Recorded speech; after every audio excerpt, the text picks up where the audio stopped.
20th of February 2021, and this is Douglas Bickford broadcasting from my 105-year-old house that I bought in Klamath Falls, Oregon, and paid cash for in May of 21 because I left a toxic relationship, and I believe I was blessed because I got out of that relationship on the 20th of or the 2nd of November 2020. And that landed me on YouTube teaching self-esteem out of this book right here. Because I got myself in that last marriage fourth because I had no self-esteem, and that's because I was emotionally, physically, and sexually abused as a child. Okay. Her name is Dr. Susanna McMahon. She has a PhD in psychology, folks. The real deal. Unlike all the fake doctors on YouTube. This book was published 30 years ago. And in this book, it talks about how we've been trained and taught not to have self-esteem. Self-esteem is self-love, self-confidence, self-worth. It's how you feel about yourself inside, right? You cannot love without self-esteem. You cannot be loved without self-esteem. And you also cannot be content without it. So what happens is, because you don't love yourself, as far as relationships go, you attract exactly what you are if you don't have self-esteem, okay? And then you'll get somebody that won't love you, because without self-esteem, you can't love, you can't be loved, okay? And so what you attract is exactly what you are. So if you don't love yourself, that's what you'll get. That's what I got in every relationship I've ever got in, because I never loved myself. And that was because of my emotional, sexual, and physical abuse as a child by my parents.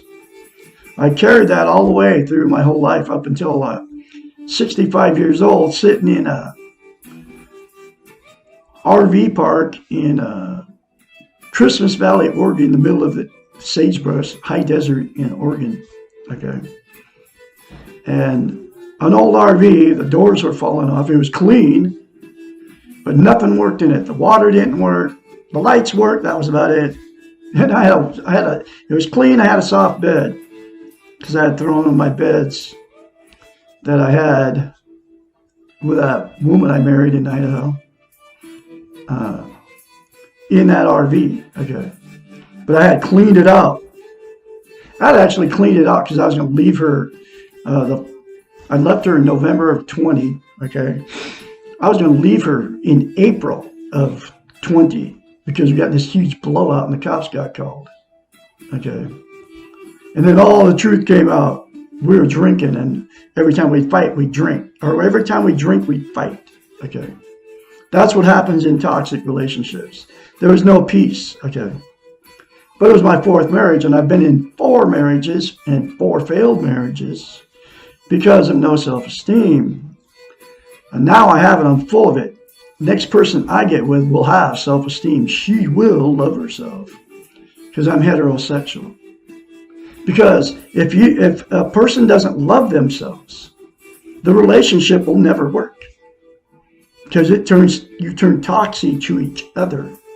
That's why you've been married more than once. That's why you've had many failed relationships.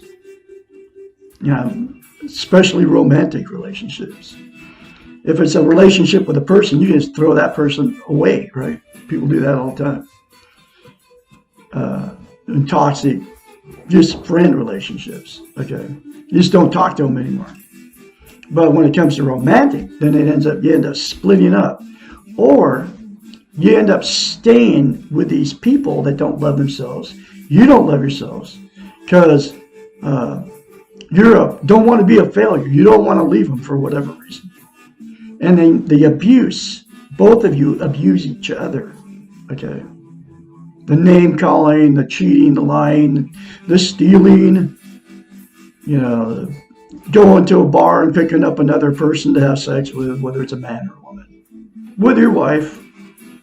The whole turns it into the toxic relationship turns into a whole new level of toxicity when you start bringing other people in to have sex.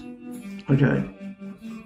And it's happening all the time. And there's billions of you on the planet without self-esteem because, like she says, it's been trained out of us. Nobody's teaching it. And the very simple concept out of this book is this. It's called mirror therapy. She came up with it. 30 years ago, she came up with it. And you look at yourself in the mirror, say, I love you, say, I love my inner child, say, I'm worthy to be loved, I'm worthy to love. Those three things to yourself in the mirror every day without fail will give you self-esteem, and then it'll give you the strength to get out of toxic relationships. And you will attract somebody that's, once you attain self-esteem, you'll attract somebody that has it. And then they can actually love you, okay? And then you can actually love them. You can all attain self-esteem. Those three things to yourself in the mirror daily, folks, will give it to you. Guaranteed. It happened to me. And what we do too, as human beings, without self-esteem, you'll break up with somebody, and then as soon as that relationship fails, you jump right back in another one without ever going through the pain of the breakup. Okay. Then that one, the one you get back into without self-esteem, will also fail. The same thing will happen. It'll feel good for a while, but that feel good will go away, and then the cheating, the fighting, the arguing, just like the last one, will happen. Okay. You all know what I'm talking about. You've been in many relationships. We all have. But without self-esteem, it'll never, ever work unless you force it to work. And it's a terrible relationship. You know what I'm talking about, the lies and the cheating and the arguing. There's no peace, okay, in these toxic relationships. So nobody's teaching it. And her book, she's alive, living in Texas, 73, with her husband, Madrid, Texas. It's hard to find her on the internet. You can find this book, Portable Therapist, and this book is in a link in every video I put up in the description of the video. Very cheap, between $5 and $15. Get this book, read it. I'm going through this book one chapter at a time, and this is my 5th time going through the book. I've been doing it for over a year, and I'm going to continue to teach this lady's concepts out of this book to give you self-esteem, because nobody's doing it. Number one, it changed my life. That's why I'm doing it. And the other reason I'm doing it is because nobody's doing it. You can't find anybody teach self-esteem on YouTube or anywhere. There's groups that say self-esteem on them and on Facebook. But you go there and they're like trying to talk about, tell you how to pick up women and stuff, like this one self-esteem thing, group on Facebook. They don't tell you how to get it. So, excuse me, I'm the only one teaching it. Number one, that's the first reason I'm teaching it. And then the other reasons is nobody's telling you how to get it. Okay, I just told you how to get it. Nobody's telling you how simple it is, and it is that simple. Those three things to yourself in the mirror. Hold on a second. Nobody's telling you how to get it. Nobody's telling you how simple it is. And it is that simple, folks, to get self-esteem by saying those three things to yourself in the mirror. And then nobody's telling you how important it is, okay? You can't love without it. You can't be loved without it. And you can't be content also. Content means you feel good about yourself, where, how, and what you are, okay? And nobody's telling you that, okay? So, what happens when you don't have self-esteem? Get yourself in toxic relationships, right? I told you about that.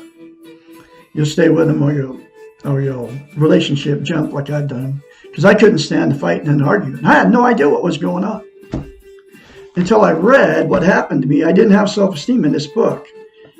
I didn't know I didn't have self-esteem in 2000. I didn't know I didn't have self-esteem my whole life. And there's billions of you that don't know you don't have it either. Okay? You just go through life and it's like you wonder why you've been married more than once. You wonder why you can't get along with your significant other. It's because neither one of you has self-esteem. There's people that stay together 50 years, without self-esteem, but they stuck it out because didn't want to be failures and all that stuff that goes along with it. The stigma of divorce and all that. So they stuck it out in a bad relationship. Okay. And they're miserable. Okay. These people that you know what I'm talking about, grandparents, your parents, that have been in these relationships, and you could see growing up all the bad stuff that was going on. Okay. So the thing about mirror therapy is why she came up with it. Okay. When I first read it, you can't lie to yourself in the mirror. But when I first read that in this book, to look at myself in the mirror and say, I love you, I love my inner child, and I'm worthy to be loved. I was like you out there. I'm like, what good is that going to do? It's like, that's crazy. I was thinking that about her. It was in this book, right? And then I was like, and the book is really an easy read. It's really a good book. She doesn't use big words or anything that you can't understand. Like a lot of these, people that have PhDs, they try to use big words so they sound smarter or whatever. But she doesn't do any of that because she knows she's just talking to normal people like you and me out here, right?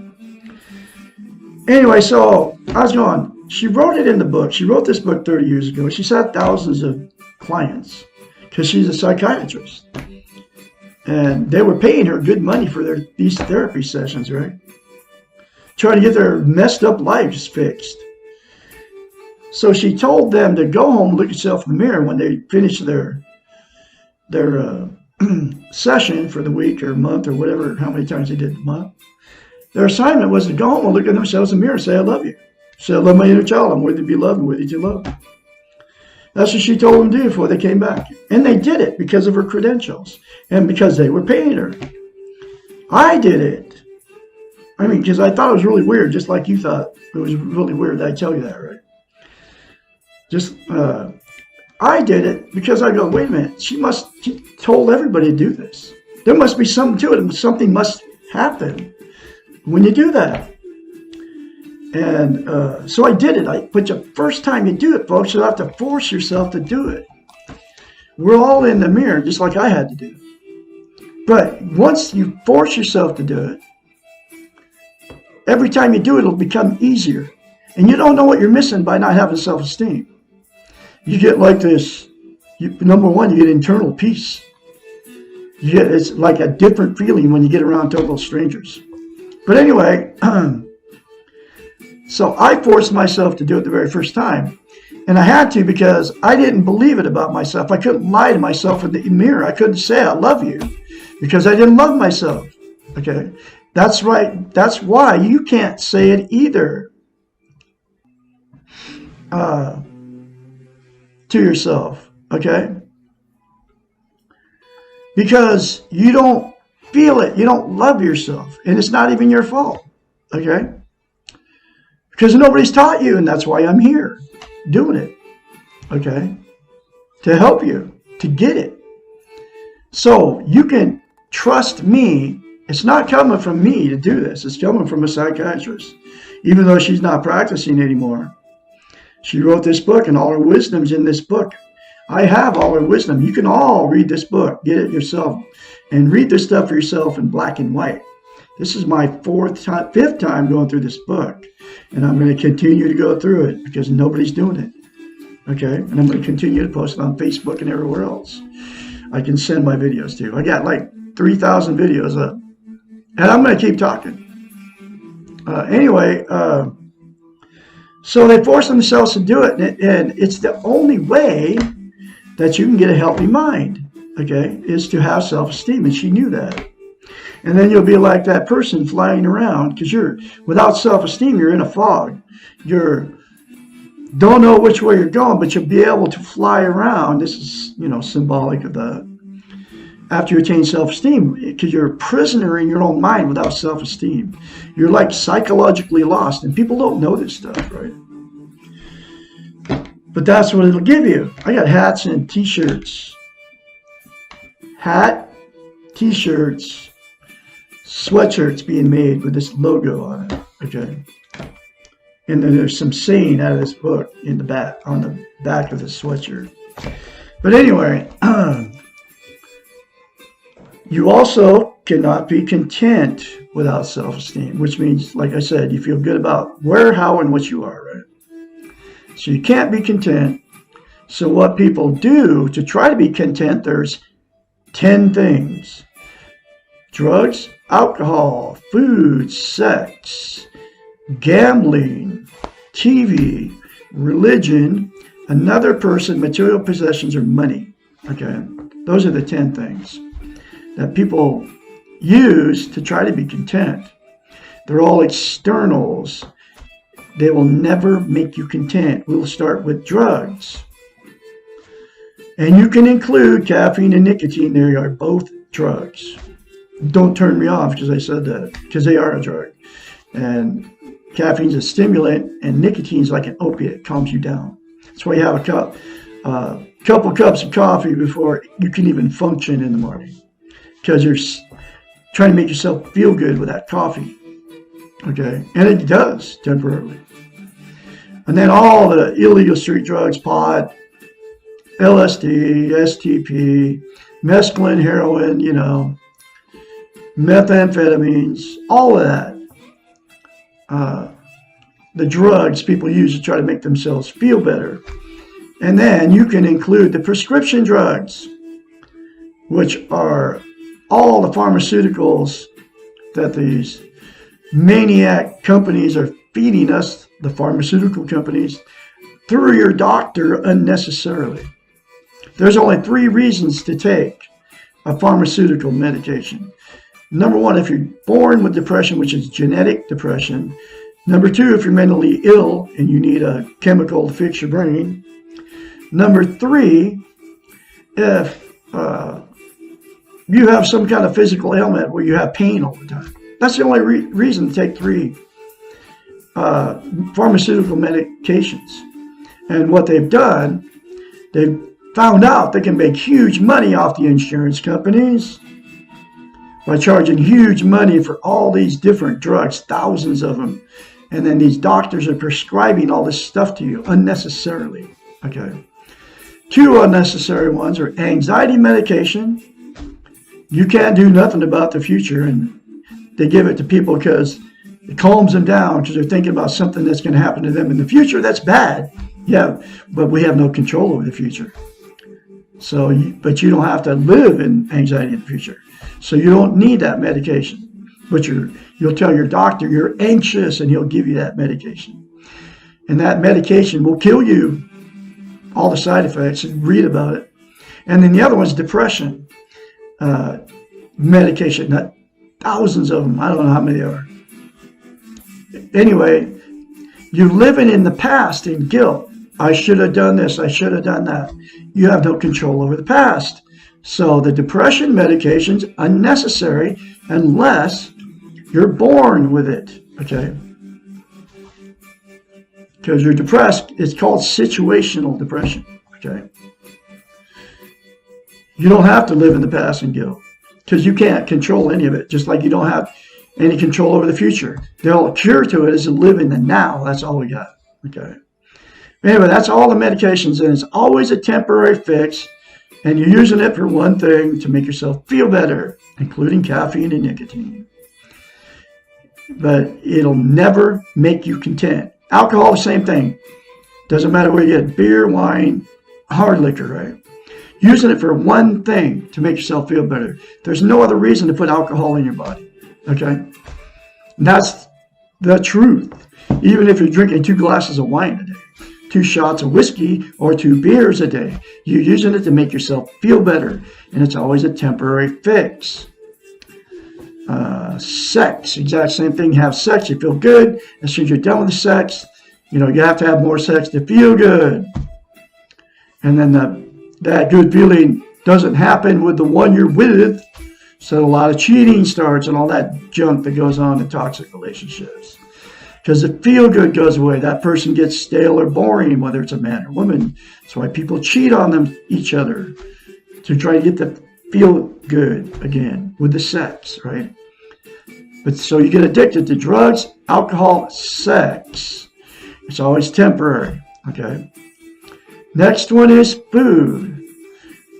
You eat when you're hungry, then you overeat because it makes you feel good to eat, and then you get overweight, and then you feel worse about yourself because you got overweight because you kept eating, okay? The next one is gambling. You go get some money, right? Go to the casino. You start putting all that money in there, whether it's $20, whether it's $100. You lose it. They're always going to win in the casinos. They let you win a little bit just to keep you hooked on it, and it becomes an addiction. A lot of people blow their whole paycheck on it. People commit suicide because they blow a bunch of money gambling. Because when you lose it, even if you lose $20, I've done it, okay? I feel terrible because I lost that $20 because I could have did something else with it, okay? But when you win, you feel good, right? But that good feeling is always temporary, okay? And then it's just a vicious cycle with gambling, right? You'll spend more money, and then you lose it, and then you'll spend more to try to win that back, and then it just keeps going on and on and on. Okay, it's always a temporary feeling. It never makes you feel good permanently. And then you get, like I said, you get addicted to all this stuff. The next one is television. You sit in front of the boob tube, man, you turn it on, it feels really good. Then people become couch potatoes, but as soon as you turn it off, that good feeling goes away. So you either sit and watch more television because it makes you feel good, or you go to bed and then you'll be dreaming about all the stuff that you you watched for hours on TV, right? All that illusion, okay? But it's always a temporary fix. It never makes you feel good permanently, okay? The next one is religion. You go to church, I don't care which one it is, Muslim, Buddhist, Christian, Baptist, Adventist, Mormon, Christian Science, Catholic, Lutheran, Episcopalian. I can go on and on about all these different religions. It's always a temporary fix. You go, you feel good when you go, and then it never is permanent. You know, giving them money, doing the communion thing, all that. As soon as you walk away from it, you don't feel good anymore. Next one is relationships. You get a brand new relationship, man. It feels good. You all know that feeling. Happened to me every marriage, 4 of them. I feel good when I be around this person. I can't wait to be with them. And, you know, we're soulmates. We're meant to be together. You're telling all your friends. You're bragging to everybody. And it could be your 3rd marriage. It's going to work out this time. We're going to die together. We'll never leave each other. You're not like that last person I was with. Then it all goes bad because that good feeling goes away. It's always temporary. The sex goes bad. The fighting and the arguing starts. Then you'll go get that done with that one, throw that one away. You'll go jump in another relationship without ever getting over the pain of that one. And then the same thing will just keep happening over and over again. It's never a permanent fix. It feels good temporarily. Okay. The next one is material possessions. You get something new. A new car is really special. Taking pictures of it. You know, your car dealer takes a picture of you with a stupid car. Gives you it, you know, in a box. And, woo, look at me, man. I got a new car. Whoopee, right? But then the feel good goes away, right? As soon as you get that thing home and park it in the driveway and realize you got a $300 or $400 or $500 car payment with a $200 insurance bill a month for 7 years, and then you, whoa, that feel good goes away very quickly. A lot of them get repossessed. You're the only one that loses on a repossession Because if you trade a car in, that car's gone. They'll go sell it for 3 times what they gave you for it. But anyway, feel good is always temporary. Then the next one is money. Okay. Get a chunk of change. Like I said, you go gamble it away, or you put it in a savings account, or you buy something cool with it. But the good feeling is always temporary. Whether you save it, whether you gamble it, or whether you buy something good with it. That good feeling is always temporary. Then you want more money to make yourself feel good. Okay, so that's the 9, 10 things. There's only one thing that'll give you permanent, a good feeling. You won't be happy all the time, but you'll have this internal peace. Okay, once you attain self-esteem. And the 3 things in the mirror will give it to you if you say it and you keep saying it. Because to maintain self-esteem, you know how you start lifting weights, and then if you quit lifting, you'll have to start over again. Self-esteem is exactly like that. So once you start saying, I love you in the mirror, those 3 things, right? You plan on saying it the rest of your life. I love Douglas Bickford. I love my inner child. I'm worthy to be loved, worthy to be loved. Less than 10 seconds in front of the mirror, folks, will change your life, okay? Instead of criticizing yourself, okay? Like I can say 100% of the people do, because you're looking dead straight in your eyes at a person that's not perfect, okay? And nobody's perfect, unlike what the TV tries to tell us.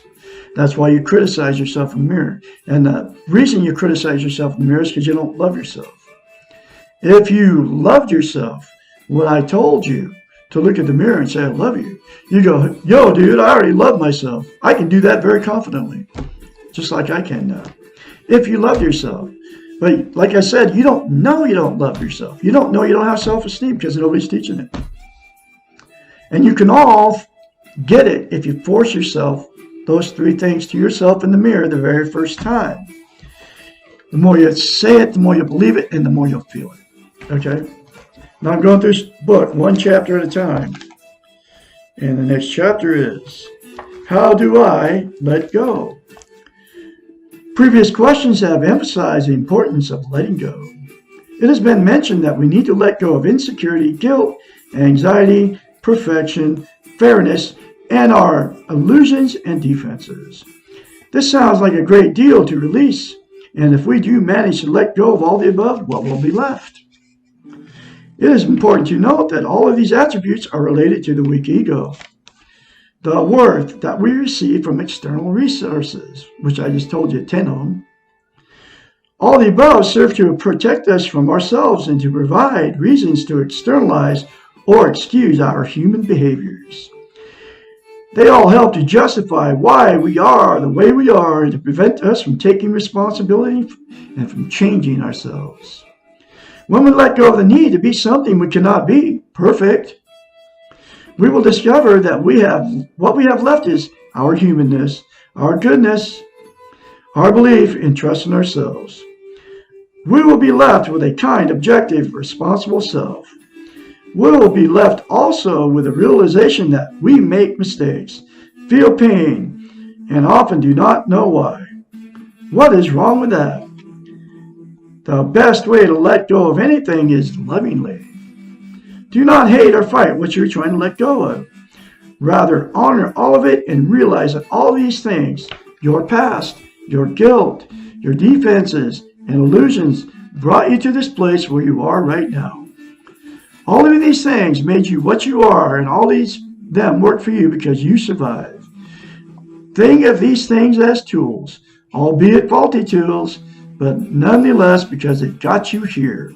And now you need new tools, better tools to get you where you want to be. Respect the old tools before you throw them away and before you let go. It is always much easier to let go of something that we have outgrown than it is to let go of something we hate or are angry with.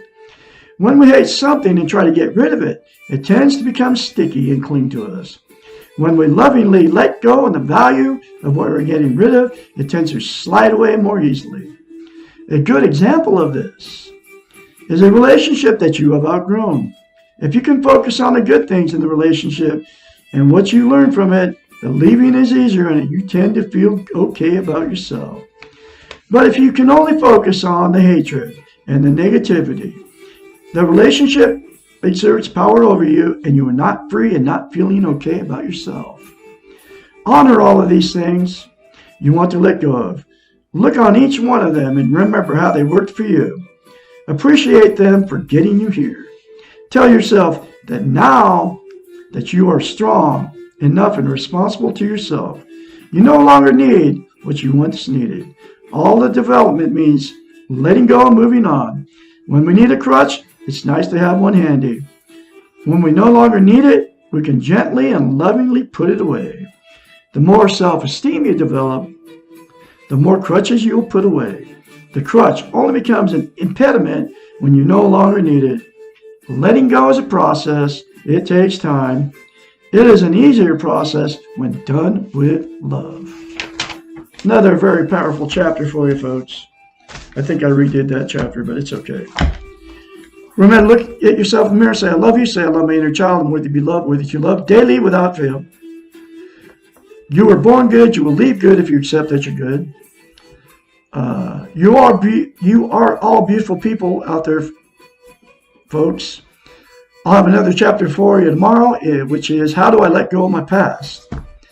And I'll be talking to you tomorrow. Have a great day.